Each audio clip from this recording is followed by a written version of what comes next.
হানাহানি হচ্ছে, হচ্ছে, কিন্তু আমাদেরকে মাজলুমের পাশে থাকা জরুরি।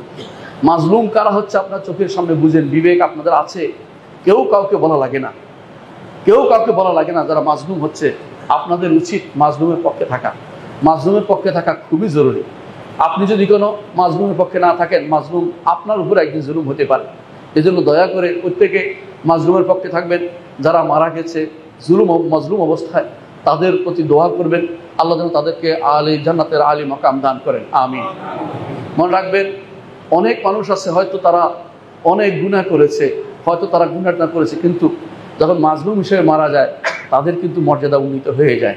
রক্ত পড়ার আগেই কিন্তু অনেক কিছু কবুল হয়ে যায়। আপনার উপর যেন সে বদদোয়া না আসে। আপনি অনেক কিছু, আপনার অনেক ক্ষমতা, কিন্তু একটা সময় আসবে আপনিও কিন্তু আল্লাহর কাছে যেতে হবে। হাসরের মাঠে কিন্তু মাজলুম ব্যক্তি, যাকে হত্যা করা হয়েছে, সে তার অবস্থা, সে তার মাথাটা নিয়ে আসবে।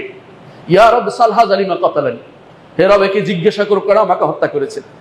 আপনি হয়তো বলতে পারেন যে আমি অমুকের নির্দেশে করেছি। ওই নির্দেশ ব্যক্তি যেমন জিজ্ঞাসিত হবে, আপনাকেও জিজ্ঞাসা করা হবে। এখানে কারো কোনো আলাদা কোনো স্পেশাল কিছু থাকবে না যে আমি বেঁচে যাবো, এ কথা বলার কোনো সুযোগ থাকবে না। আপনি জালেম হবেন না, আপনি জালেম হবেন না, মাজলুমের পক্ষ নিন।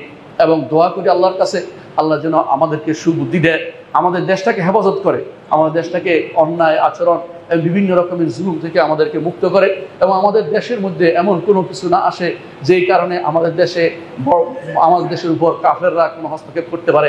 এমন ধরনের কোনো কিছু আমাদের উপর আপতিত না হয়, আল্লাহর কাছে দোয়া করি। এবং যারা মারা গেছে তাদেরকে আল্লাহ যেন শহীদ হিসেবে কবুল করেন, এই দোয়া করি।